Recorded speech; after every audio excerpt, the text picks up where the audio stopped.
ಭಾರತ ಮತ್ತು ನ್ಯೂಜಿಲೆಂಡ್ ನಡುವಿನ ಟಿ20 ಸರಣಿಯ 4ನೇ ಪಂದ್ಯ ವಿಶಾಖಪಟ್ಟಣಂನ ಎಸಿಎ ವಿಡಿಸಿಎ ಕ್ರಿಕೆಟ್ ಸ್ಟೇಡಿಯಂನಲ್ಲಿ ನಡೆಯಿತು. 5 ಪಂದ್ಯಗಳ ಟಿ20 ಸರಣಿಯಲ್ಲಿ ಟೀಂ ಇಂಡಿಯಾ ಈಗಾಗಲೇ 3-0 ಮುನ್ನಡೆಯನ್ನು ಸಾಧಿಸಿತ್ತು. ಆದರೆ 4ನೇ ಟಿ20 ಪಂದ್ಯದಲ್ಲಿ ಭಾರತ ಸೋಲು ಕಂಡಿದೆ. ನ್ಯೂಜಿಲೆಂಡ್ ಮೊದಲು ಬ್ಯಾಟಿಂಗ್ ಮಾಡಿದ್ದು ಕಿವೀಸ್ ಪರ ಬ್ಯಾಟ್ಸ್ಮನ್ಗಳು ಅದ್ಭುತ ಪ್ರದರ್ಶನ ನೀಡಿದರು. ನ್ಯೂಜಿಲೆಂಡ್ ನಿಗದಿತ 20 ಓವರ್ಗಳಲ್ಲಿ 7 ವಿಕೆಟ್ಗಳ ನಷ್ಟಕ್ಕೆ 215 ರನ್ಗಳ ಬೃಹತ್ ಮೊತ್ತ ಗಳಿಸಿದ್ದು ಭಾರತಕ್ಕೆ ಗೆಲ್ಲಲು 216 ರನ್ ಗುರಿ ನೀಡಿತ್ತು. ಈ ಗುರಿ ಬೆನ್ನಟ್ಟಿದ ಟೀಂ ಇಂಡಿಯಾ 18.4 ಓವರ್ನಲ್ಲಿ 165 ರನ್ಗಳಿಗೆ ಆಲ್ಔಟ್ ಆಗುವ ಮೂಲಕ ನ್ಯೂಜಿಲೆಂಡ್ಗೆ 50 ರನ್ಗಳಿಂದ ಶರಣಾಯಿತು. ಇನ್ನು ಕಿವೀಸ್ ಪರ ಟಿಮ್ ಸೀಫರ್ಟ್ 36 ಎಸೆತಗಳಲ್ಲಿ 62 ರನ್ ಗಳಿಸಿದರೆ ಡಿವಾನ್ ಕಾನ್ವೆ 23 ಎಸೆತಗಳಲ್ಲಿ 44 ರನ್ ಗಳಿಸಿದ್ರು.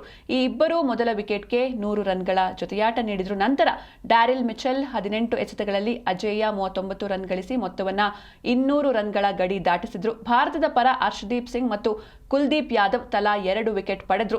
ಟೀಂ ಇಂಡಿಯಾ ಪರ ಏಕಾಂಗಿ ಹೋರಾಟ ನಡೆಸಿದ ಶಿವಂ ದುಬೆ 23 ಎಸೆತಗಳಲ್ಲಿ 65 ರನ್ ಬಾರಿಸಿದ್ರು.